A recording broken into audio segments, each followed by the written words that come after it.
जब से हनुमान जी मिले तब से राम जी को उन्होंने कभी पैदल नहीं चलने दिया, कभी नहीं चलने दिया। हनुमान जी की कृपा हो जाए तो जीवन में मंगल ही मंगल होता है। और दूसरे की बात तो क्या कहे, जो मंगल भवन है उनके जीवन में भी जब हनुमान जी का आगमन हो गया तो मंगल ही शुरू हो गया। इसके पहले तो अमंगल ही हुआ है महाराज। पिता की मृत्यु, मां कैकेयी की निंदा, सीता जी का हरण, सब अमंगल ही तो चल रहा है। लेकिन जो स्वयं मंगल के भवन है, अमंगल का हरण करने वाले हैं, उनके जीवन में मंगल का आरंभ तब हुआ जब श्री हनुमान जी महाराज से मुलाकात हुई। हनुमान जी तो मंगल ही करने वाले हैं, सबका मंगल करते हैं महाराज, परमात्मा का भी मंगल कर दिया। और आजकल लोगों में होड़ लगी है कि चंद्रमा पर ही नहीं, मंगल पे भी मैं घर बनाऊं। अरे मंगल पे घर बाद में बनाना, पहले घर में मंगल कैसे हो इसका प्रयास करना चाहिए। और घर में मंगल चाहते हो तो हनुमान जी के कृपा का आश्रय ले लो। हनुमान जी तो एक ऐसे प्रत्यक्ष देवता है महाराज, 7 चिरजीवी लोग हैं, आज भी है, जिसमें हनुमान जी महाराज हैं, परशुराम जी हैं, कृपाचार्य हैं, अश्वत्थामा बलिर्व्यासो हनुमान स विभीषण कृपा परशुरामश्च सप्तैते चिरजीविना। ये तो हनुमान जी हर समय उपलब्ध है महाराज, इनकी कृपा हो जाए। तो वो स्वामी बात स्वयं कहते हैं, कुछ भी हो, आपके जीवन में बड़ा से बड़ा संकट हो, आप स्मरण करना, जीवन के सारे संकट कट जाएंगे। संकट कटे मिटे सब मेरा, संकट कटे मिटे सब मेरा,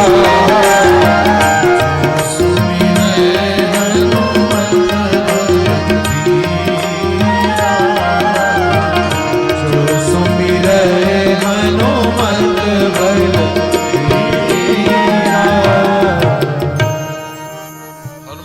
जिससे भी मिले उसके जीवन का संकट समाप्त हो गया। आप पूरी कथा पर दृष्टि डालें, राम जी के जीवन में संकट था, हनुमान जी मिले, दूर हुआ कि नहीं। मां जानकी के जीवन में संकट था, हनुमान जी मिले, संकट दूर किया। लक्ष्मण के जीवन में संकट आया, हनुमान जी मिले, उनके संकट को दूर कर दिया। अरे जीवात्मा तो छोड़ो, जो परमात्मा के जीवन में आने वाले संकट को भी दूर कर दे, वह है श्री हनुमान जी महाराज। गोस्वामी पाद कहते हैं इतना ही नहीं, दुनिया में तो बड़े बड़े संकट हैं, और तो छोड़ो, कहीं के भूत प्रेत का भी संकट होता है। और हनुमान जी ने सबसे पहली पंक्ति यही बनाई थी, जब रचना उन्होंने शुरू की तो वो कहते उन्हें खुद डर लग रहा था, और उन्होंने इस पंक्ति को गुनगुनाया। और आज भी हर कोई भूत प्रेत पिशाच से डर लगे तो अपने आप भारतीयों के मुंह से तो अपने आप एक चौपाई सपने में भी निकलने लगती है महाराज। भूत पिशाच निकट नहीं आवे, भूत पिशाच निकट नहीं आवे, भूत पिशाच निकट नहीं आवे, भूत पिशाच निकट नहीं आवे।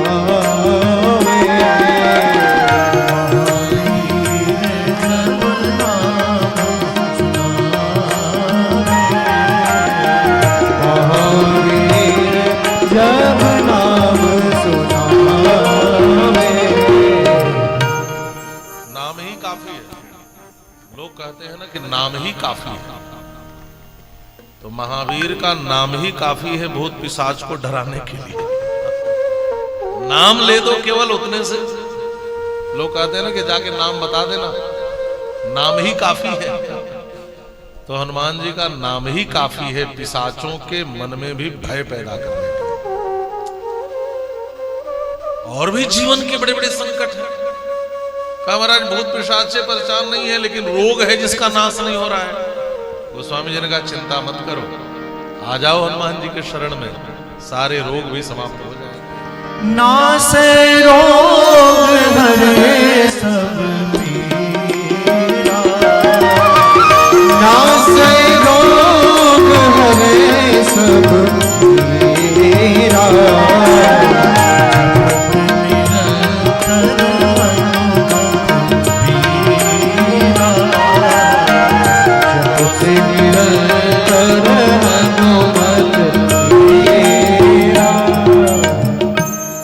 नासै रोग हरै सब पीरा जो सुमिरै हनुमत बलबीरा।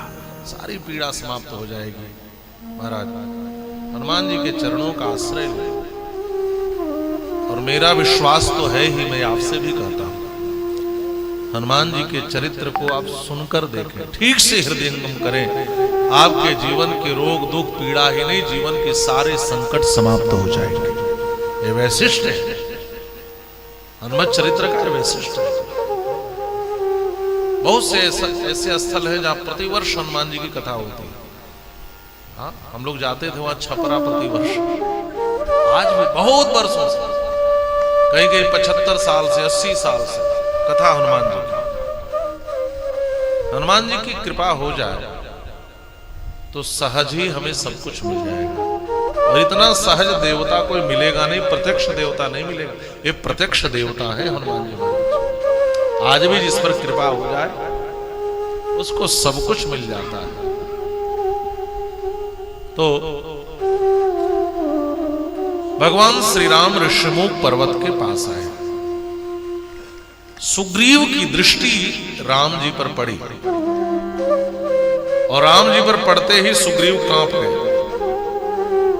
महर्षि वाल्मीकि ने लिखा है यहां पर, वितत्र से नैव विचेष्ट चेष्टा। महाराज आज की भाषा में लोग कहते हैं ना कि स्टैचू हो गया, वैसे हिलना डुलना बंद। वितत्र से नैव विचेष्ट चेष्टा, एकदम शांत। हनुमान जी ने कहा कि महाराज ऐसी हालत क्यों हो रही है, क्या हुआ? सुग्रीव जी ने कहा, हनुमान जी सामने देखो कौन आ रहा है, इनकी सुपुष्ट भुजाओं को देखो,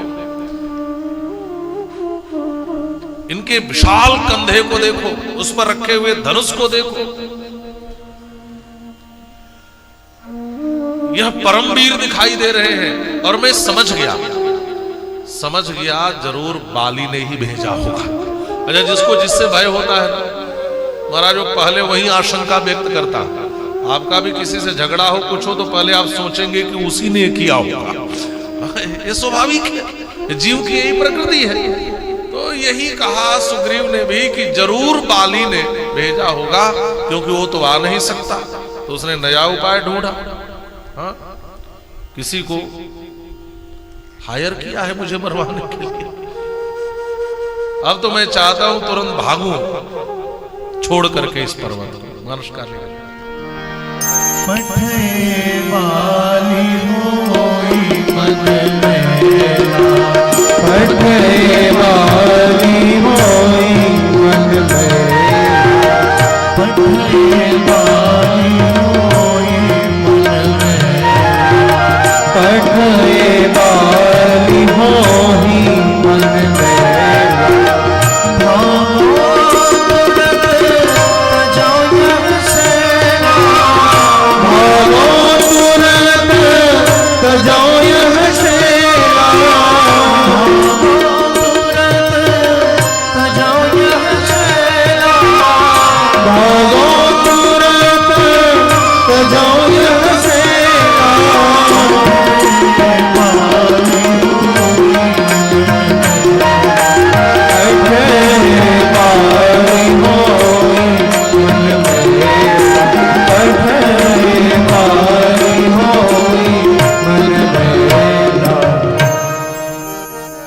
पठे बाली होई मन मैला, जरूर बाली ने भेजा होगा।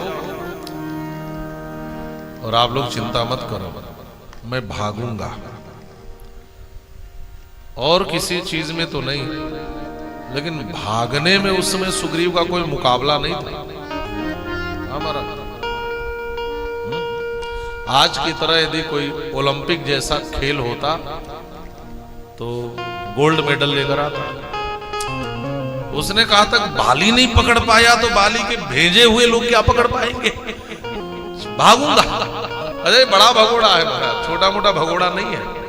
और आपको आश्चर्य होगा वाल्मीकि रामायण में किष्किंधा कांड में जब राम जी के सामने वो बताने लगा बंदरों को कि इस दिशा में जाना, वहां वो चीज मिलेगी, वहां वो मिलेगी, यहां तक कि मेरु स्वर्ण पर्वत तक जाना, जहां से सूर्योदय होता है वहां तक जाना, और फिर जहां तक आतक शास्त्र में वर्णन है, सातों द्वीप का वर्णन किया, समुद्रों का वर्णन किया, क्षीर सागर का वर्णन किया, फिर कहा लोकालोक पर्वत तक जाकर माता सीता को ढूंढना, उसके बाद प्रकाश ही नहीं है, और फिर कहा यदि दक्षिण दिशा में जाना हो तो समुद्र उल्लंघन करना पड़ेगा, वहां समुद्र में एक सिंहिका नाम की राक्षसी रहती है। वाल्मीकि रामायण में पहले ही बता दिया कि सिंहिका नाम की राक्षसी मिलेगी। राम जी ने कहा बाप रे, अरे मित्र इतना ज्ञान कैसे है भूगोल खगोल के विषय में? तो सुग्रीव ने कहा प्रभु जब बाली मारने के लिए दौड़ाता था ना मैं सारी दुनिया में भागता था, और आज वही ज्ञान आपके काम आ रहा है। तो कभी कभी भगवानों का ज्ञान भी बड़ा काम देता। इसमें एक नाम आपने सुना होगा राहुल सत्यायन का। कैसे कैसे किसी देश में गए भाषा सीखने के लिए, वहां शादी तक कर ली उन्होंने। आज जेएनयू आदि में जितने बहुत सी भाषाएं पढ़ाई जाती हैं उसमें उनकी बड़ी भूमिका है। राहुल सत्यायन का वो भी ऐसे भाग भाग के ही गए हैं, कई कई देशों में गए हैं, उन्होंने अपनी आत्मकथा लिखी भी है, अथा तो घुमक्कड़ जिज्ञासा। तो ये भागने वाले भी बड़ा ज्ञान देते हैं। तो पूरा बताया, तो भागूंगा तो पकड़ नहीं पाएगा। हनुमान जी ने कहा हर आने वाला शत्रु ही हो यह जरूरी नहीं है महाराज, हो सकता है आने वाला आपका मित्र हो जाए, और यह भी हो सकता है कि आपकी समस्या का समाधान किसी आने वाले से मिल सकता है। तो सुग्रीव ने कहा हनुमान जी से कि हनुमान जी मुझे आपकी दृष्टि पर भरोसा है, आप जाओ उनसे संवाद करो, आप उनको परखो, मुझे आपकी परख पर भरोसा है, आपकी दृष्टि पर भरोसा है, आप जो कहेंगे मैं वही करूंगा। यही सुग्रीव की अच्छाई है, ध्यान से समझना। बाली और सुग्रीव का एक मोटा अंतर क्या है? अंतर तो बहुत है। सुग्रीव शब्द का अर्थ होता है सु माने सुंदर, उपसर्ग है सु, ग्रीव कहते गर्दन को, जिसकी सुंदर गर्दन हो, जिसकी सुंदर ग्रीवा हो, वह है सुग्रीव। ग्रीवा किसकी सुंदर है? गर्दन किसकी सुंदर है? कहा जिसकी गर्दन झुकना जाने, जो विनम्र हो, जो हनुमान जी को स्वीकार करे, जो भगवान को स्वीकार करे, वह सुग्रीव। और जो अभिमान में फूला रहे वह बाली। बाली ने पूछा राम जी से क्यों मारा? तो राम जी ने कारण यह भी बताया कि मूड तू अभिमानी है इसलिए भी मारा। तुम्हारी पत्नी ने समझाया फिर भी तू नहीं माना। मानस का लिख मूड तो ही अतिशय अभिमान, मूड तो ही अतिशय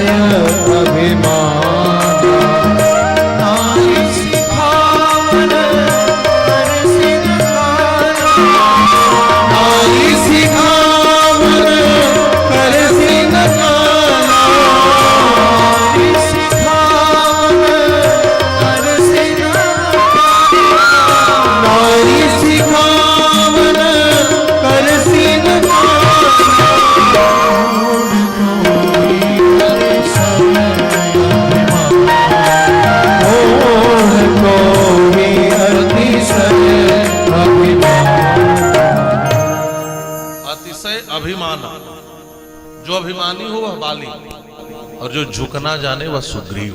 यही अंतर है। अब थोड़ी इस प्रसंग की गंभीरता देखेंगे। श्री राम पर दृष्टि दशग्रीव की भी पड़ी और सुग्रीव की भी पड़ी। सुरबणखा ने आकर के सूचना दिया दशग्रीव को कि खरदूषण तिसरा को मार दिया श्री राम ने, 14,000 सैनिक मारे गए, और तुम करसी पान सोवस दिन राती, शराब पीकर दिन रात सोते रहते हो। अरे रावण, राजा इन आंखों को बंद करके सोता है तो जागरती नए चक्षुषा, वह नीति की आंखों से जागता है। जिस राजा की नीति समाप्त हो जाती है उस राजा को समाप्त होने में देर नहीं लगता। सुन तो लिया रावण ने, लेकिन विचार किया। रावण ने कहा कि खरदूषण कोई साधारण नहीं है। खरदूषण मोहिसम बलवंता, इन्हीं को मारे बिनु भगवंता। बिना भगवान के खरदूषण को कोई मार नहीं सकता, इसका मतलब भगवान का अवतार हो गया। इसलिए भजन न होई तामस देहा, तामसी शरीर, भजन तो कर नहीं पाऊंगा, फिर कल्याण कैसे कराऊं। तो रावण ने विचार किया कि तहिसन बैर कराऊं हट जाई, इनसे जाकर शत्रुता करूंगा और आत्मोद्धार करवा लूंगा, परिवार का भी उद्धार करवा लूंगा। तो रावण ने योजना बनाई और रावण ने श्री राम को समझने के लिए अपनी बुद्धि का आश्रय लिया। मारीच को नकली मृग बनाया और कहा उनकी आंखों के सामने जाओ, फिर देखता हूं ईश्वर है कि नहीं है। और जब मारीच नकली मृग बनकर के आया, माया मृग बनकर, और राम जी उसके पीछे दौड़ गए तो रावण हंसा। रावण ने कहा ईश्वर होना तो दूर की बात, ये तो बुद्धिमान राजकुमार भी नहीं है, अयोग्य समझ करके पिता ने जंगल भेजा होगा। ये कोई त्याग व्याग नहीं किए हैं। जो लोग कह रहे हैं कि अयोध्या के सिंहासन का त्याग किया, अरे जो अयोध्या जैसी संपत्ति का त्याग करता वो एक सोने का हिरण लेने के लिए पीछे पीछे दौड़ता। इसका मतलब तो झूठ की बातें हैं, बेकार की बातें हैं। और रही बात ईश्वर की, तो जो ईश्वर अभी तक पहचान ना पाए कि असली है कि नकली, वो ईश्वर कैसा। और रावण ने माता सीता का हरण कर लिया। रावण का विनाश हुआ। दशग्रीव की भी दृष्टि राम जी पर गई और सुग्रीव की दृष्टि गई, लेकिन इन दोनों में अंतर क्या है? का दोनों के जीवन में भगवान शिव है। रावण भी शिव जी की आराधना करता है, रोज बात करता है, शिव जी रोज पूजा करवाने जाते हैं लंका। वेद पढ़े विधि शंभु सभीत, पूजावन रावण सो नित्य आवे। इसकी भी बड़ी विचित्र कथा है। रावण को पढ़ाने ब्रह्मा जी स्वयं आते हैं और शिव जी स्वयं पूजा करवाने आते हैं, रोज रोज पूजा करवाने। तो महाराज शिव जी से एक बार भी नहीं पूछा कि ईश्वर है कि नहीं है। शिव की दृष्टि का आश्रय लेता, गुरु की दृष्टि का आश्रय लेता। शिव जी जैसा व्यक्ति जीवन में है, और दशग्रीव के जीवन में ही भगवान शिव नहीं है, हनुमान जी के रूप में सुग्रीव के जीवन में शिव जी ही है। हनुमान जी हैं कौन? भगवान शिव के ही अवतार हैं। रुद्र देह तजी नेह बस बानर भे हनुमान, भगवान शिव ही हनुमान जी बनकर आए हैं। तो दोनों के जीवन में शिव है, दोनों के जीवन में सदगुरु हैं, लेकिन दशग्रीव ने सदगुरु की दृष्टि का आश्रय नहीं लिया और सुग्रीव ने हनुमान जी की दृष्टि का आश्रय लिया। देखिए, भगवान को समझना हो, जानना हो, पाना हो, तो केवल अपनी दृष्टि से काम मत चलाए। जीव को अपने गुरु की दृष्टि का आश्रय लेना चाहिए। ईश्वर को जानने समझने के लिए हमें सदगुरु की दृष्टि का आश्रय लेना चाहिए। और दशग्रीव चूक गया, लेकिन सुग्रीव नहीं चूके। सुग्रीव ने हनुमान जी पर भरोसा किया, विश्वास किया, और जिसको अपने गुरु पर, अपने आचार्य पर, अपने मार्गदर्शक पर विश्वास है और जो गुरु की दृष्टि का आश्रय लेता है, उसके जीवन में ही भगवान का आगमन होता है। उसी के जीवन में श्री हनुमान जी महाराज आए, लेकिन असली रूप त्याग कर आए और नकली रूप बनाकर आए। भाई, सुग्रीव की ओर से भी तो नकली मृग ही आया है।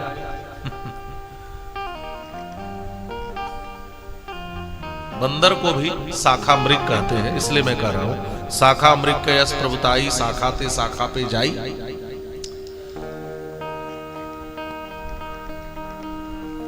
लेकिन ये मृग तो असली है, लेकिन रूप नकली बना करके आए। आगे राम जी जब हनुमान जी को भेजेंगे सीता जी के पास, तो राम जी का एक तात्पर्य यह भी है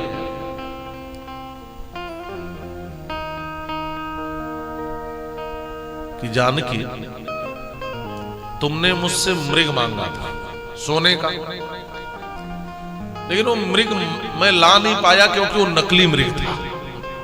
लेकिन अब जो भेज रहा हूं ये असली सोने का मृग है। हनुमान जी भी मृग है, शाखा मृग है। और कैसे हैं? अतुलित बल धाम स्वर्णशैलाभदेहं तनुजवन कृशानं ज्ञानिनामाग्रगण्यं सकलगुणनिधानं वानराणामधीशं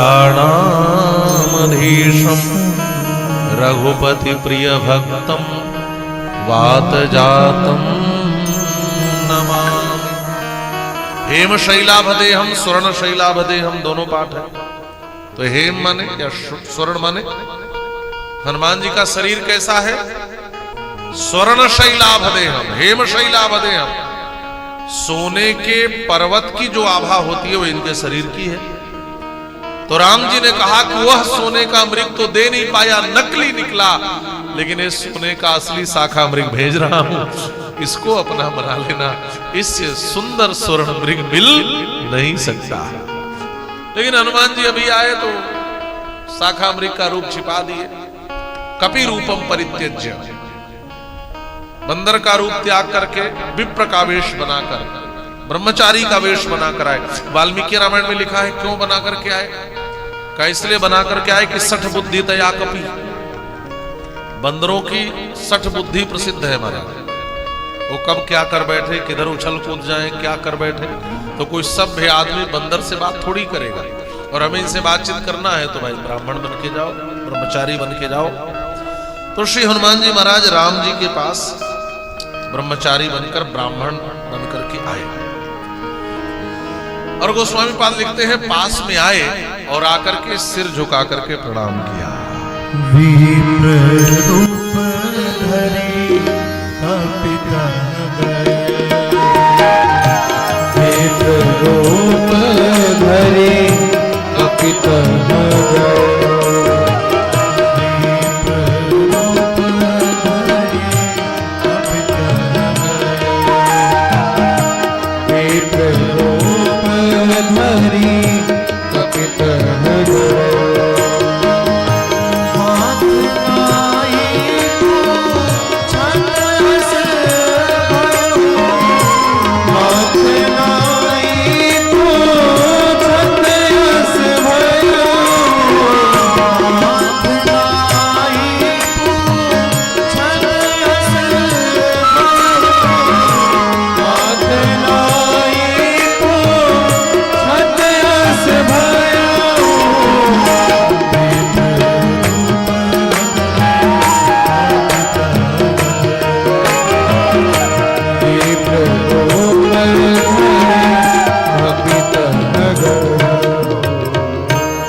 विप्रवेश में आए ब्राह्मण के रूप में और आकर राम जी को प्रणाम कर दिया।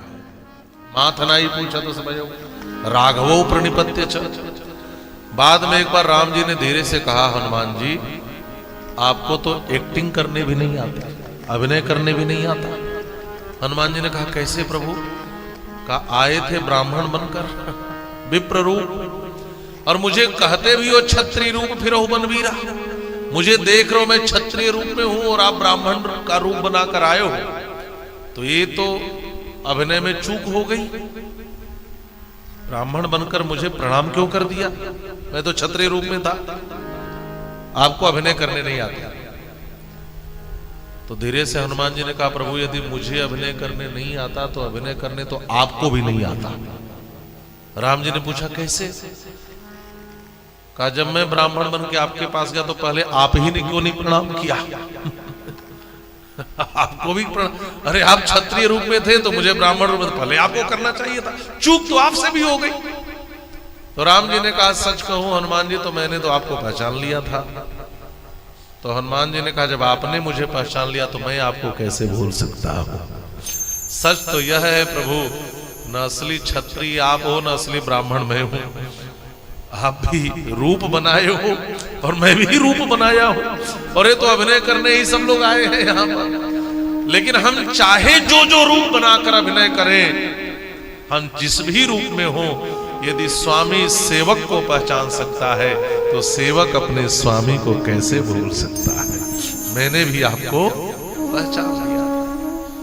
जो सच्चे सेवक हैं, सच्चे प्रेमी है ना, उनकी यही भावना होती है, यही भावना रहती है, प्रभु हम आपके थे, आपके हैं और आपके ही रहेंगे। बड़ी प्यारी पंक्ति है, बड़े भाव से बोलते हैं। तुम हमारे थे प्रभु जी, तुम हमारे हो,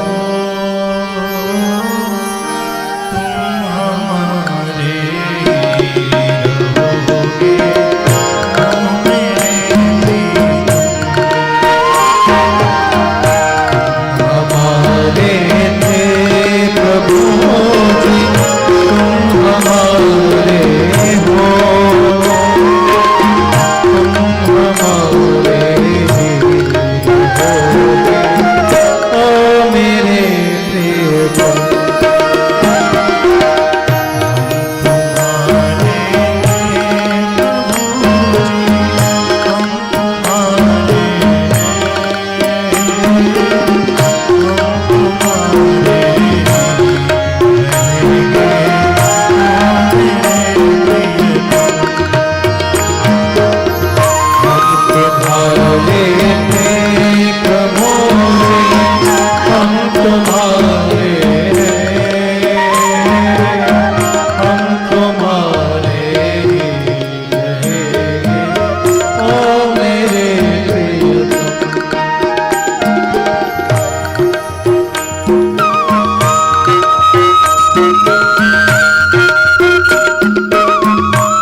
आपने मुझे पहचान लिया था तो मैं आपको कैसे भूल सकता। हम चाहे रूप जितना भी बना लें, स्वामी सेवक को, सेवक स्वामी को हमेशा पहचानता है। माथ नाई पूछत अस भयो, प्रणाम किया और पूछा आप कौन है? आपके चरण इतने कोमल लग रहे हैं और आप इस कठोर भूमि पर चलकर के आए हैं। हनुमान जी ने भगवान श्री राम से प्रश्न पूछा, हो तुम श्यामल गौर शरीरा, श्यामल गौर शरीरा, हो तुम श्यामल गौर शरीरा, हो तुम श्यामल गौर शरीरा,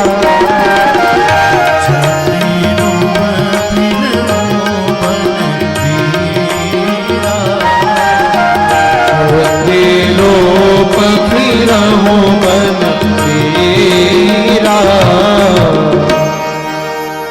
कठिन भूमि को मल पदगामी, कठिन भूमि को मल पदगामी, पवन हेतु विचरहु बन स्वामी, पवन हेतु विचरहु बन स्वामी, को तुम श्यामल गौर शरीरा, को तुम श्यामल गौर शरीरा, क्षत्रिय रूप फिरहु बन तेरा, क्षत्रिय रूप फिरहु बन तेरा।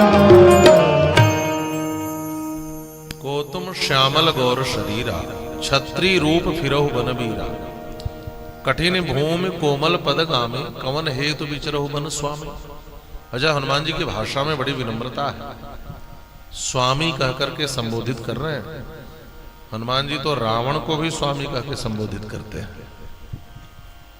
ये सब भाषा का लालित्य है, भाषा की मर्यादा है।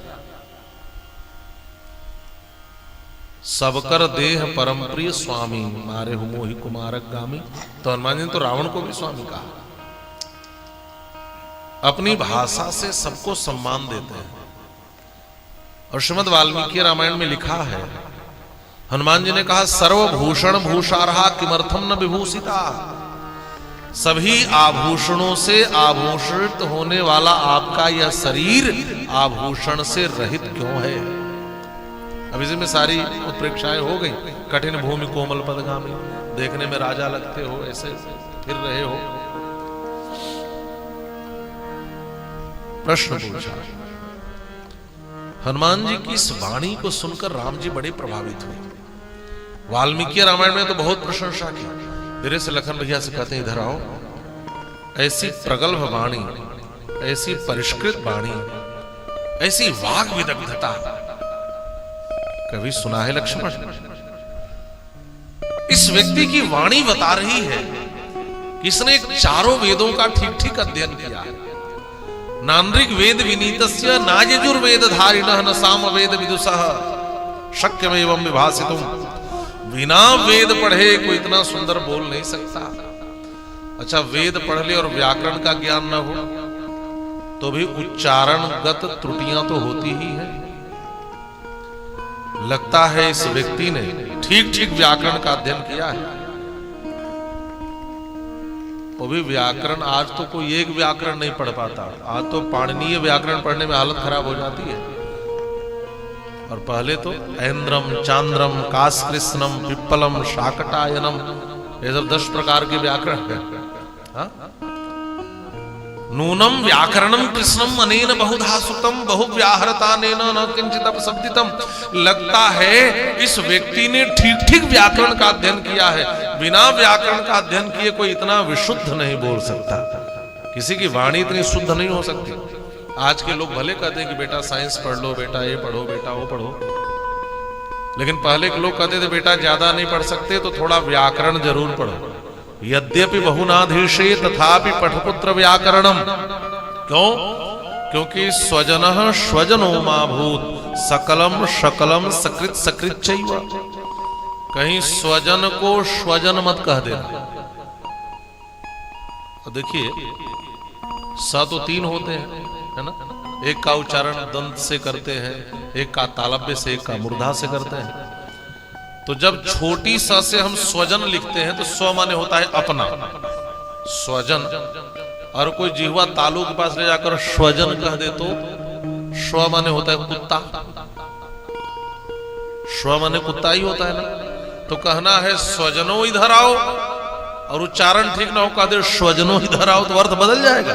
कुत्ते के जन इधर आओ अर्थ हो जाएगा। सकल माने होता है संपूर्ण, और शकल माने होता है बहुत थोड़ा। सकृत माने एक बार, और तालव्य श से उच्चारण कर दीजिए शकृत तो माने विष्ठा, अर्थ ही बदल जाएगा।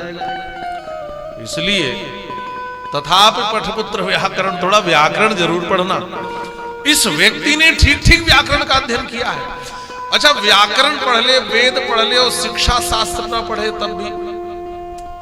तब भी देखना कुछ लोग होते हैं ना, कुछ लोग बोलते हैं तो खूब आंखें मटकाते हैं, खूब मुंह फाड़ते हैं। ये सब दोष है महाराज। ये तो गायकों को भी दोष होते हैं। सब सिखाया जाता है कि बहुत ज्यादा मुंह विकृत करना, तालज्ञों के लिए भी ये खूब हिल हिल के ढोलक और तबला बजाना, ये सब दोष बताए गए संगीत शास्त्र में कि जो बहुत हिले डुले उछले, खूब मुंह इधर उधर बनाए, ये सब दोष है। लेकिन लगता है इस व्यक्ति ने ठीक से शिक्षा शास्त्र का अध्ययन किया। न मुखे नेत्रयोश्चापि ललाटे च भ्रूस्थ था। ये तो दुर्गा सप्तशती के पाठ के आरंभ में भी लिखा है, कैसे जप करे, कैसे पाठ करे। बहुत गीत गा करके पाठ नहीं करना चाहिए, खूब सिर हिला हिला कर नहीं करना चाहिए, बहुत जल्दी जल्दी पाठ नहीं करना चाहिए। शीघ्र गीति सिरह कंपी, ये सब दोष हैं। लोग पढ़ते हैं ना कभी कभी पाठ, तो खूब जय हनुमान ज्ञान, बहुत ज्यादा हिल हिल करके, और बहुत ज्यादा जब कोई भी अनुष्ठानात्मक पारायण करे तो पाठ के भी नियम है और बोलने के भी नियम है। हमारा कैसा बोला जाए, तो बहुत नेत्र चला करके, बहुत आंखें मटकाकर, बहुत सिर हिलाकर, बहुत मुंह विकृत करके बोलना सब दोष है। लेकिन देखो तो इस वक्ता में यह भी दोष नहीं है। कुछ लोग बोलते हैं तो बहुत ऊंचे स्वर में बोलते हैं, बहुत चिल्लाकर बोल, ये भी दोष है। और इतना धीरे भी ना बोले कि सामने वाले को सुनाई ना दे, यह भी दोष है। जिस बात को समझाने के लिए कम शब्दों का आश्रय लेकर के काम हो जाए, उसके लिए बहुत लंबी बात कहना, यह भी दोष है। और सामने वाला न समझे, इतना भी कम न बोलो कि समझ ही ना पाए। अविस्तरम असंदिग्धम, और कोई ऐसी बात न को जो संदिग्ध रह जाए, जो स्पष्ट ना हो कि कई प्रश्न उठ जाए आपके मन में। ये सब वक्ता के गुण होते हैं, और जितने भी वक्ता के गुण होते हैं वो सारे इस वक्ता में देखे जा रहे हैं।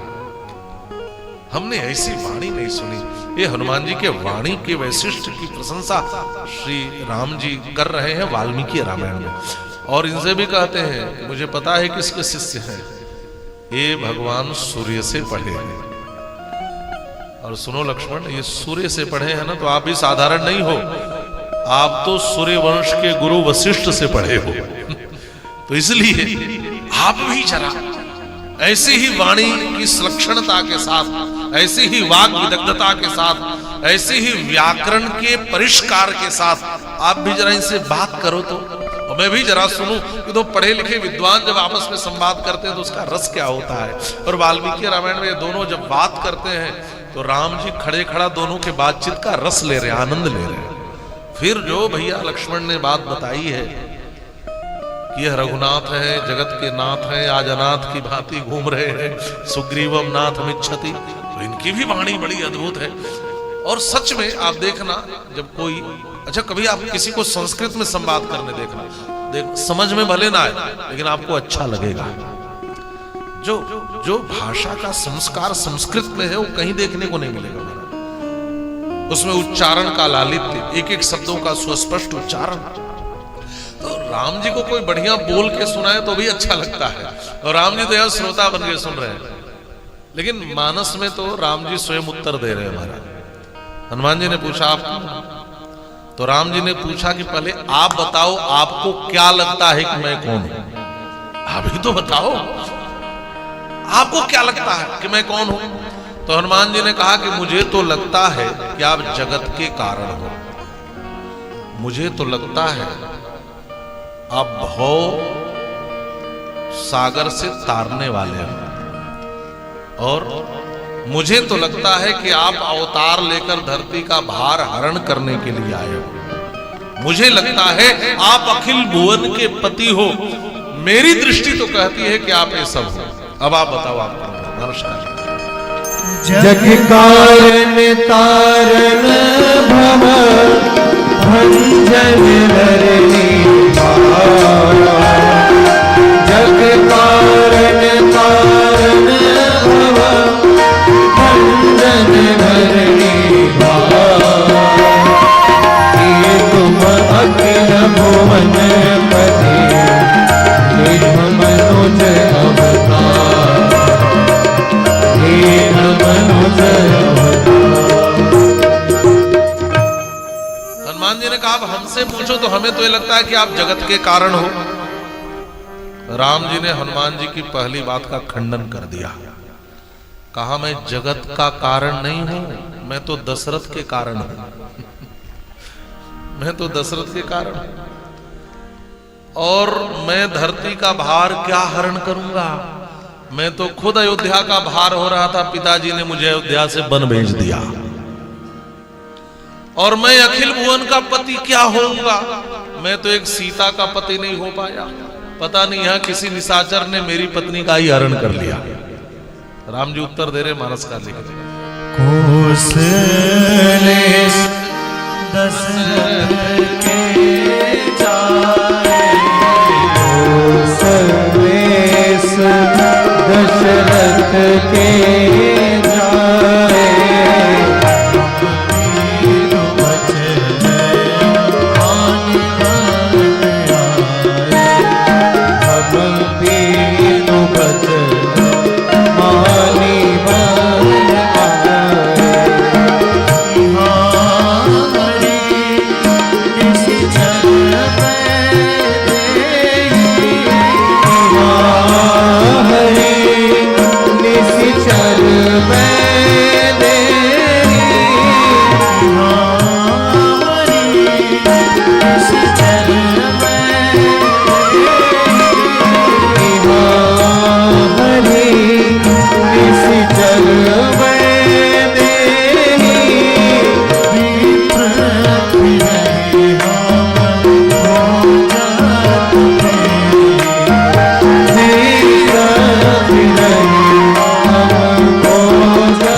दशरथ के जाए, मैं तो दशरथ के कारण हूं।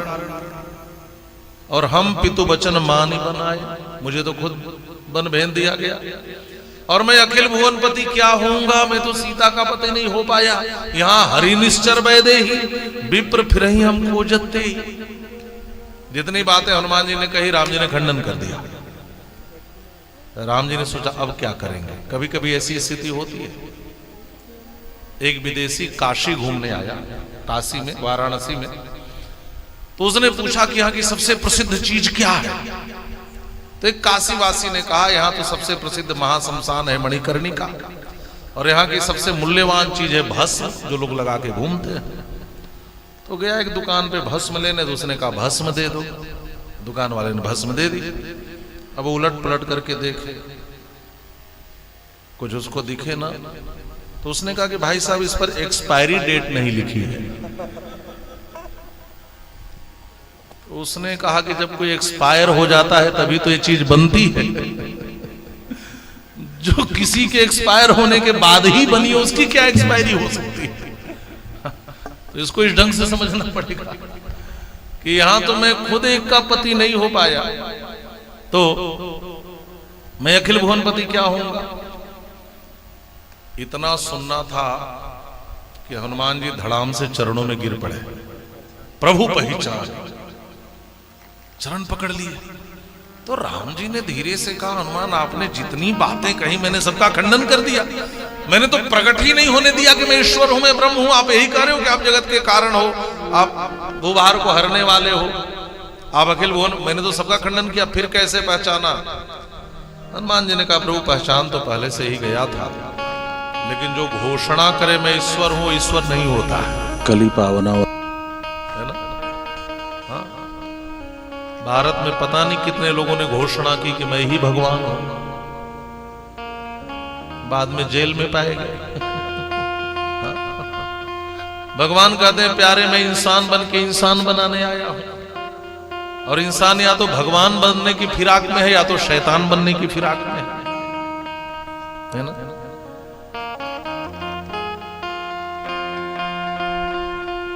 हनुमान जी ने कहा, प्रभु मैं पहचान गया, मैं समझ गया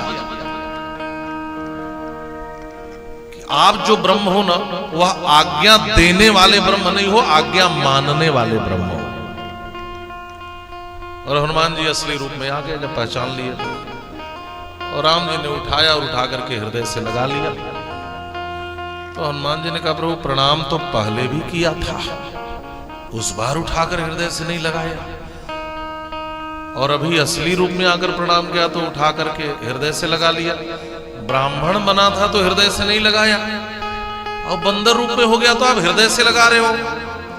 भगवान ने कहा, बस मैं यही समझाना चाहता हूं कि मुझे असली बंदर प्रिय है, लेकिन नकली ब्राह्मण भी प्रिय नहीं है। जो हो असली रूप में आओ, मोह कपट छल छिद्र न भावा। कोई कपट वेश बनाए, कोई छल लेकर आए, तो मुझे वह प्रिय नहीं है। हनुमान जी ने कहा, प्रभु आपने तो अपनी बात सुनाई। राम जी ने कहा, यही बात मैं भी आपसे कहना चाह रहा हूं कि आपन चरित कहा मैं गाई, अब विप्र कहो निज कथा बुझाई। मैंने तो अपना चरित्र सुना दिया और गा गा के सुनाया। अच्छा, आनंद की बात यह है कि राम जी का चरित्र इतना अच्छा है कि राम जी को भी गाने का ही मन करता है। तभी तो राम जी कह रहे, आपन चरित्र कहा मैं गाई, गाकर सुनाए होंगे। और चरित्र ही इतना अच्छा है कि कोई गाने लगे। और दूसरे की बात तो छोड़ो, भगवान भी गा के सुना रहे। अब आप अपनी कथा सुनो। हनुमान जी ने कहा, प्रभु मेरी अपनी कोई कथा नहीं है, और सच है संत की अपनी कोई कथा नहीं होती। संत के पास तो भगवान की कथा होती है, जो सुनाकर जीव की व्यथा दूर करता है। लेकिन भगवान अपनी कथा स्वयं सुना दे और जीव से कहे अपनी कथा सुनाओ। तो हनुमान जी कहते हैं, बस मेरे पास अब कोई कथा नहीं है, आपने अपनी सुना दी। मेरे पास एक जीव की व्यथा है, आप सुनना चाहो तो उसको सुना दो। राम जी ने कहा, था उसी को सुना दो। तो हनुमान जी ने कहा कि प्रभु इस सैल के ऊपर बंदरों के राजा महाराज सुग्रीव रहते हैं। नमस्कार। नाथ सैल पर कपिपति रहे, नाथ सैल पर कपिपति रहे, नाथ सैल पर कपिपति रहे, नाथ सैल पर कपिपति रहे, सो सुग्रीव दास सो सुग्रीव दास तब। हनुमान जी ने कहा, नाथ शैल पर कपिपति रहे। इस पर्वत के ऊपर बंदरों के राजा रहते हैं। कपिपति माने राजा, बंदरों के राजा। तो राम जी को बड़ा आश्चर्य हुआ। राम जी ने कहा, राजा को तो महल में रहना चाहिए, ये राजा पहाड़ पे क्यों रहते हैं? तो हनुमान जी ने कहा, प्रभु जैसे आप जंगल के राजा वैसे भी पहाड़ के राजा है ना। आपसे भी तो मैया ने पूछा था, राघव क्या हुआ? तो आपने कहा कि पिताजी ने मुझे जंगल का राज्य दे दिया। पिता दीन मोहि कानन राजू, जहां सब भांति मोर बड़ काजू। तो जब आप जंगल के राजा हो सकते हैं तो ये भी पहाड़ के राजा हो सकते हैं। तो इसीलिए मैंने सोचा अभी की भाषा में मैं भी सुना दूं। प्रभु, उनका नाम सुग्रीव है। एक काम करो, वो सुग्रीव आपके दास है, सो सुग्रीव दास तवा है। कह तो दिया, लेकिन भीतर से सोचने लगे कहीं दास सुग्रीव को बना लिया तब मेरा क्या होगा। तो देखिए अगली पंक्ति में तुरंत संभाल लिया। हनुमान जी ने कहा प्रभु सुग्रीव आपके दास तो हैं, लेकिन आप उनको दास मत बनाना। तो राम जी ने पूछा क्या बनाऊंगा? तो हनुमान जी ने कहा उनसे आप मित्रता करके उनको मित्र बना दीजिए।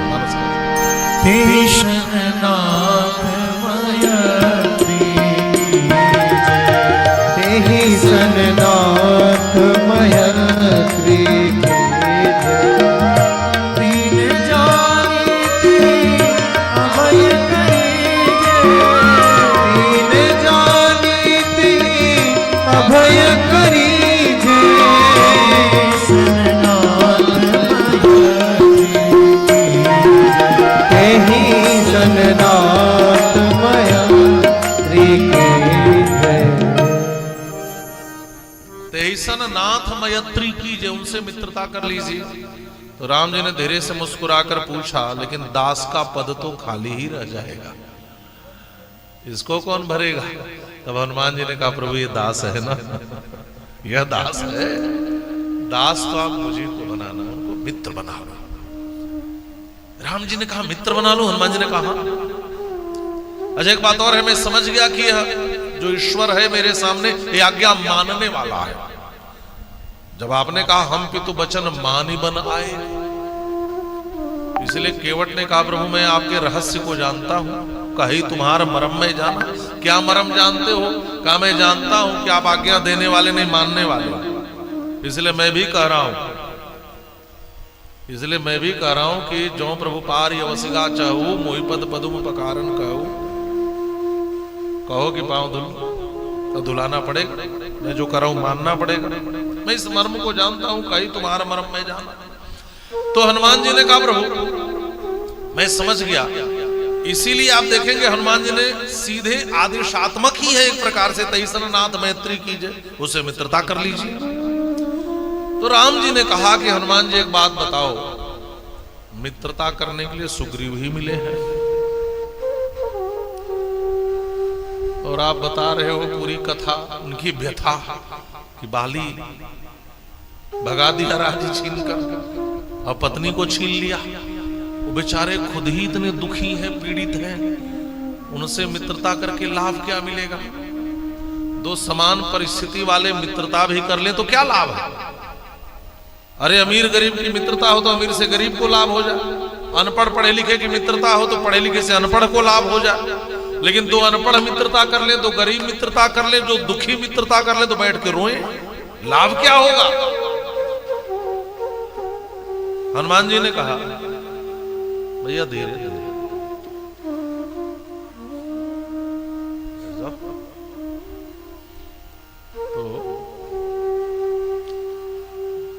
तो भी मोबाइल है, कहीं मोबाइल हो जाए,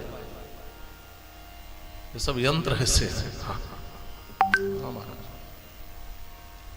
तो अभी एक शोध आया, जो ज्यादा चलाते हैं मोबाइल ना, उनका जो ब्रेन है ना वो पॉपकॉर्न हो जा रहा है। ब्रेन का नाम है पॉपकॉर्न।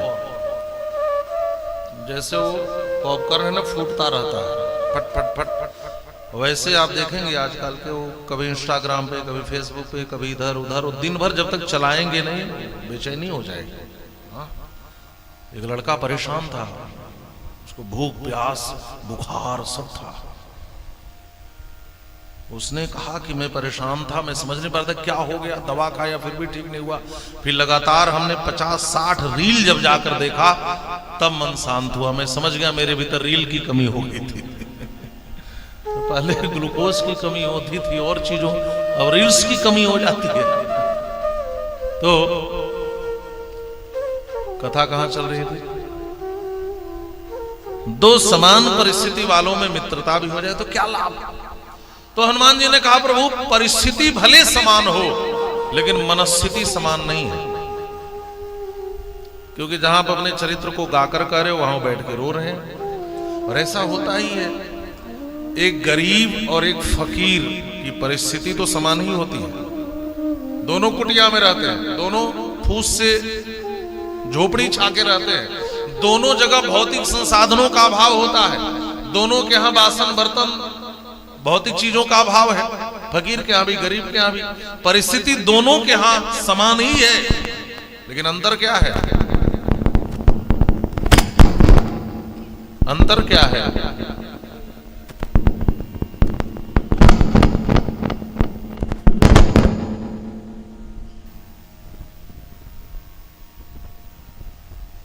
हो गया श्री राम।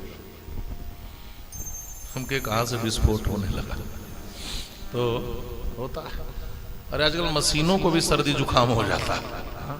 एक जगह तो खांस रहा था, तो वैसे मैं सोच रहा हूं आज पूरा ही कर दूं, 1-2 मिनट की और बात का है, क्योंकि हमारे राम जगह जी 3 बार जम्हाई ले चुके हैं। हाँ, अरे कल कथा में बजाए वहां 4 घंटे, फिर रात भर यात्रा, फिर वहां, फिर यहाँ। ठीक है, तब ठीक है। नहीं, अब जम्हाई ले रहे हैं तो मुझे आपके सोने का डर नहीं है, मुझे लग रहा है वहां से कुछ उड़ता हुआ ना जाए। हाँ, बोलिए श्री हनुमान जी महाराज की जय। गरीब और फकीर की परिस्थिति समान होती है, लेकिन गरीब जहां अभाव के दुख का रोना रोता रहता है, ये नहीं है, ये नहीं है, ये नहीं है। आप देखना बहुत से लोग हैं जो केवल रोना रोते रहते हैं। और फकीर जहां गरीब वस्तुओं के अभाव में रोता रहता है, वहीं फकीर भगवान के भाव में नाचता रहता है। परिस्थिति तो समान ही है, लेकिन मनस्थिति में दोनों में अंतर है। प्रभु जहां आप अपने चरित्र को गाकर सुना रहे हो, वहां सुग्रीव बैठ के रो रहे हैं, तो मनस्थिति में अंतर है। हमने 2 समान परिस्थिति वाले, हमने एक घटना सुनी थी, आपने भी सुनी होगी, संत सुनाते रहते हैं। ये मतलब सच्ची घटना है। मध्य प्रदेश में एक रामपुर जगह है, रामपुर रेलवे स्टेशन के पास ही घटना है। 2 लोग आधी रात को एक ही ट्रेन से उतरे और दोनों को एक ही गांव जाना था, और दोनों भयंकर डरपोक थे। वो सोचे आधी रात हो गई, कैसे जाऊंगा, और स्टेशन पे सोने से अच्छा है कि गांव चला जाऊं। पहले बहुत सुविधाएं होती नहीं थी, और गांव वहां से 5 किलोमीटर दूर। एक दूसरे को देखा दोनों ने, दोनों में परिचय निकल आया, दोनों कहे कि वहीं जा रहे हो, कहा हाँ चलो। और दोनों चले तो गांव बचा 1 किलोमीटर, वहीं पर एक पीपल का पेड़ था। अब पहुंच के दोनों भीतर के डरपोक थे, दोनों की धड़कन तेज हो गई। दोनों एक दूसरे का मुंह ताके और धीरे से कहे कि बताओ अच्छा तुम डरते तो नहीं हो? उसने कहा पहले तुम बताओ तुम डरते हो कि नहीं? कहा जहां तक डरने की बात है वो तो मैं डरता हूं, तुम बताओ। उसने कहा डरता तो मैं भी हूं। कहा अच्छा बताओ तुम इस पीपल के विषय में कुछ सुने हो? कहा मैंने सुना यहां भूत रहता। कहा ये बात तो मैंने भी सुनी। अच्छा सच बताओ तुम डरोगे तो नहीं? उसने कहा क्या बात करते हो, मैं तो तुम्हारे भरोसे आया हूं। उसने कहा अरे मैं तो तुम्हारे भरोसे आया। उसने कहा मैं भी तुम्हारे भरोसे आया। अब इतने डरे दोनों की पांव कांपने लगा, भागो का भागो। दोनों उल्टा भाग के स्टेशन आ गए। सीधे भागते तो शायद गांव भी पहुंच जाते जल्दी, उल्टा भागे। तो 2 समान परिस्थिति के लोग आपस में मित्रता भी कर ले तो उससे कोई लाभ नहीं हो सकता। हनुमान जी ने कहा प्रभु परिस्थिति समान है, दोनों राजा थे अब नहीं हो, दोनों की पत्नी का हरण हो गया है, परिस्थिति समान है, लेकिन मनस्थिति में अंतर है। वो जहां बैठ के रो रहे हैं वहीं आप गाकर सुना रहे हो, आगे बढ़ रहे हो। आगे चले बहुरी रघुराया, ऋषिमुख पर्वत नियर आया, इसलिए मित्रता कर लो। राम जी ने कहा ठीक है तो जाओ आप सुग्रीव जी को बुला कर लाओ और मैं मित्रता कर लूं। और हनुमान जी जानते हैं डरपोक कभी पहाड़ छोड़कर आने वाला नहीं। हनुमान जी पक्का जानते हैं आने वाला नहीं है। लेकिन देखिए सदगुरु की कितनी बड़ी भूमिका होती है, और हनुमान जी की तरह सदगुरु हो तो जीव का कल्याण करा देता है। यही मैं निवेदन कर रहा हूं। भगवान ने कहा कि जाओ लेकर आओ, कहा प्रभु चलना तो आपको ही पड़ेगा। तो राम जी ने कहा देखो हनुमान जी, आप तो इतने बड़े ज्ञानी हो, आप तो जानते हो कि रोगी को ही डॉक्टर के पास आना चाहिए कि नहीं? नियम तो यही है, रोगी डॉक्टर के पास आ। तो हनुमान जी ने कहा प्रभु नियम तो यही है, रोगी डॉक्टर के पास जाए, लेकिन कभी कभी जब इमरजेंसी हो जाती है डॉक्टर को ही रोगी के पास जाना पड़ता है। और यहाँ बहुत बड़ी इमरजेंसी है, ये इतना बड़ा डरपोक है कि पहाड़ छोड़कर उतरने वाला नहीं है, चलना आपको ही पड़ेगा। तो राम जी ने कहा हनुमान जी इसमें क्या मेरी मर्यादा बचेगी? मैं ईश्वर हूं, और ईश्वर जब ऊपर से नीचे उतरता है तो शास्त्र इसको अवतार कहते हैं। अवतार शब्द का शाब्दिक अर्थ होता है उतरना, इसलिए संस्कृत में सीढ़ी को अवतरणिका कहते हैं, जिससे उतरा जाए। अवतार माने उतरना, और ईश्वर जब ऊपर से नीचे उतरता है तो ईश्वर की महिमा बढ़ती है, कहा जाता है भगवान का अवतार हुआ। तो हनुमान जी ने कहा प्रभु, और जीव जब ऊपर से नीचे उतरता है तो कहा जाता है जीव का पतन हुआ। तो सुग्रीव ऊपर से नीचे आएंगे तो दुनिया वाले कहेंगे पतन हो गया, और भगवान ने कहा कि मैं नीचे से ऊपर जाऊंगा तो ये मर्यादा नहीं रहेगी, क्योंकि ईश्वर जब ऊपर से नीचे उतरता है तभी मर्यादा रहती है। दोनों की मर्यादा कैसे बचे, जीव की भी ईश्वर की भी, ईश्वर नीचे से ऊपर न चढ़े और जीव ऊपर से नीचे न उतरे। तो हनुमान जी ने कहा प्रभु एक तीसरा रास्ता है। भगवान ने पूछा क्या? हनुमान जी ने कहा प्रभु आप मेरे पीठ पर बैठ जाओ, जीव को नहीं उतरना पड़ेगा और ईश्वर को चढ़ाना नहीं पड़ेगा, मैं वहां ले चलूंगा, और आप मेरे पीठ के ऊपर से जब सुग्रीव के सामने नीचे उतरोगे तो आपका अवतार ही कहा जाएगा, आपकी मर्यादा बच जाएगी, इसलिए आप मेरे पीठ पर बैठ जाओ। और मानस का एहि विधि सकल कथा समुझाई, एहि विधि सकल कथा समुझाई,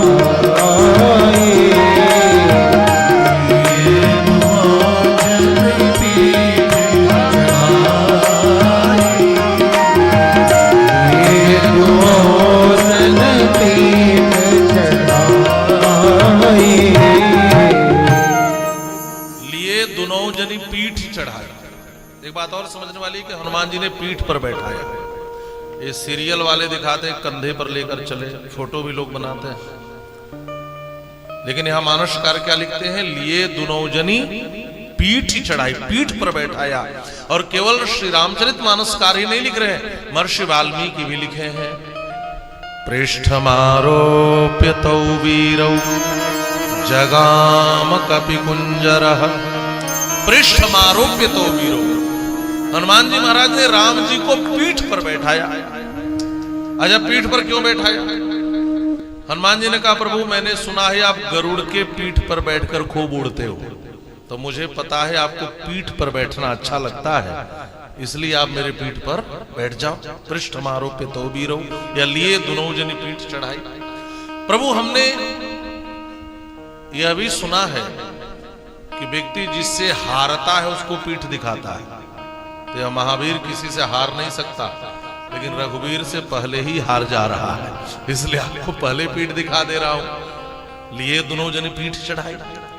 तीसरी बात, प्रभु मुझे यह भी पता है आप जब भी किसी यज्ञशाला में पधारते हो तो यज्ञशाला के प्रधान पीठ पर ही आकर बैठते हो, इसलिए मैं भी आपको पीठ पे ही बैठाऊंगा। लिए दुनौजनी पीठ चढ़ाई। अथवा आप सूर्यवंशी हो, सूर्य का उदय कहां से होता है? मेरू पर्वत से। आप सूर्यवंशी हो और इस शरीर में भी एक जगह मेरू होता है, मेरुदंड। कहां पे? पीठ में। तो आप सूर्यवंश के सूर्य हो तो मैं भी आपका उदय मेरुदंड से ही करवाऊंगा, इसलिए लिए दुनौजनी पीठ चढ़ाई। पृष्ठमारोप्य तौ वीरौ जगाम कपि कुंजरः। एक और भाव कहता हूं, ऐसे भाव अनेक हैं, अब आगे धीरे धीरे इसमें हम लोग डुबकी लगाएंगे। एक बड़ा सुंदर भाव है, हनुमान जी ने पीठ पर क्यों लिया? चाहते तो गोद में भी उठा सकते थे, उठाते कि नहीं? उठा लेते, हाथ से पकड़कर दोनों भाइयों को उठा लेते, लेकिन पीठ पर बैठाया। देखिए, गोद में उठाने में और पीठ पर बैठाने में एक अंतर है। आप जिसको गोद में उठाते हैं उसको खुद से पकड़ते हैं, स्वयं पकड़ना पड़ता है, और जिसको पीठ पर बैठाते हैं वह पकड़ करके बैठता है, वह पकड़ करके बैठता है। ये अंतर है। पिता ने राम जी को गोद में उठाया और पुत्र ने पीठ पर बैठाया। महाराज श्री दशरथ ने गोद में उठाया और हनुमान जी ने पीठ पर बैठाया।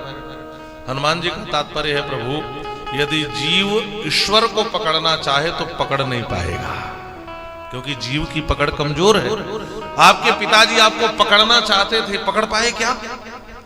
पुकारते रह गए, राघव रुक जाओ रुक जाओ रुक जाओ, या ही थी राघवम, जब तक रथ से उड़ती हुई धूल दिखाई देती रही, राघव रुक जाओ राघव रुक जाओ राघव, लेकिन राम जी रुके नहीं। तो आपके पिताजी पकड़ना चाहते थे, पकड़ नहीं पाए। जीव की पकड़ कमजोर है। एक बात और है, हम सब जीव भी इसके पहले जाने कितने जन्म लिए होंगे।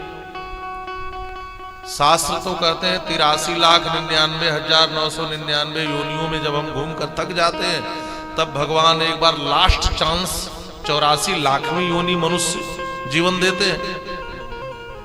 तो इसका मतलब हर कोई गुजरा है इन जीवन से, है ना? कभी कीड़ा, कभी फतिंगा, कभी मच्छर, सब बने होंगे। ये सब जीव है। अच्छा, कोई भी जीव मरना नहीं चाहता। कोई मरना चाहता है क्या? हम जिस जीवन को पाते हैं उसके शरीर को पकड़ के रखते हैं। हाँ महाराज, कोई मरना नहीं चाहता।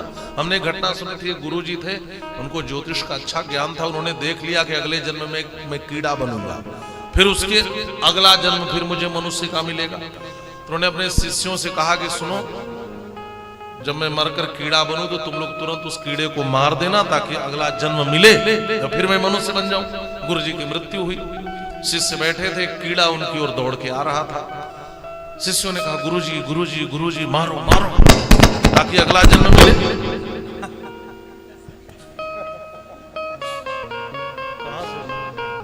उसको ठीक से कस दीजिए,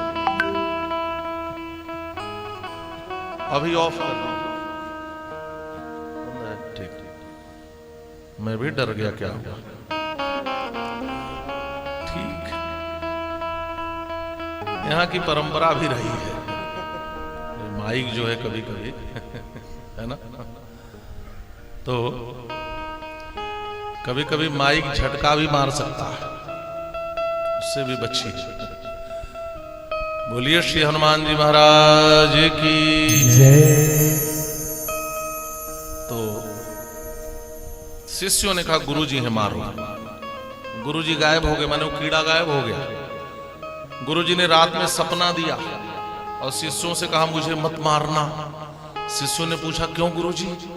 गुरु जी ने कहा कि तुम्हें क्या पता, कीड़े की जिंदगी में जो आनंद है वो मनुष्य के जीवन में नहीं है। नाली में ठाठ से पड़े रहो, न घर बनवाने का टेंशन, न कपड़ा सिलवाने का टेंशन, न कहीं भी कुछ और करने का टेंशन। ये सबसे आनंद की बात है, जहां पड़े रहो वहीं पड़े रहो। इसका तात्पर्य है कि हम जिस भी योनि में जाते हैं, हम उस शरीर को पकड़ लेते हैं, लेकिन जीव की पकड़ इतनी कमजोर है कि अंत में शरीर छूट ही जाता है। ईश्वर की पकड़ कमजोर नहीं है। जब पूतना को पकड़ लिया कन्हैया ने, तो पूतना चिल्लाई, सामुंच मुंचाल मिति प्रभाषणी, छोड़ छोड़ छोड़ छोड़ो। कन्हैया ने कहा, बस मासी जी, मेरा एक ही तो नियम है, पकड़ता हूं नहीं जल्दी, और पकड़ लेता हूं तो छोड़ता नहीं हूं। और मेरी पकड़ इतनी मजबूत है कि एक बार पकड़ लूं तो जीव को छोड़ता नहीं हूं, उद्धार करके ही छोड़ता हूं। तो हनुमान जी ने कहा, प्रभु मैं जानता हूं जीव आपको पकड़ना चाहे तो आप छूट जाओगे, लेकिन आप जिसको पकड़ लोगे वह कभी छूट नहीं सकता। मैं गोद में उठाऊं तो आप छूट सकते हो, आप मेरे पीठ पर बैठ जाओ, और पीठ पर बैठने वाला पकड़ कर बैठता है। आप पकड़ लोगे तो मैं कभी आपसे छूट नहीं सकता। इसलिए लिए तो नौजनी पीठ चढ़ाई, पीठ पर बैठाया, और पीठ पर बैठा करके सीधे महाराज सुग्रीव के यहाँ लेकर आए, और सुग्रीव के यहाँ अपने पीठ से नीचे उतारा है, और सुग्रीव की मित्रता कराई। इसका तात्पर्य है, हनुमान जी जैसा सदगुरु मिल जाए तो एक दिन भगवान को ही उठाकर ले आता है। और गुरु तो जीव को ईश्वर तक लेकर जाते हैं, लेकिन हनुमान जी जैसा गुरु मिल जाए तो ईश्वर को ही जीव के पास लाकर खड़ा कर देगा और जीव का कल्याण करा देगा। ऐसे गुरु, ऐसे देवता श्री हनुमान जी महाराज हैं।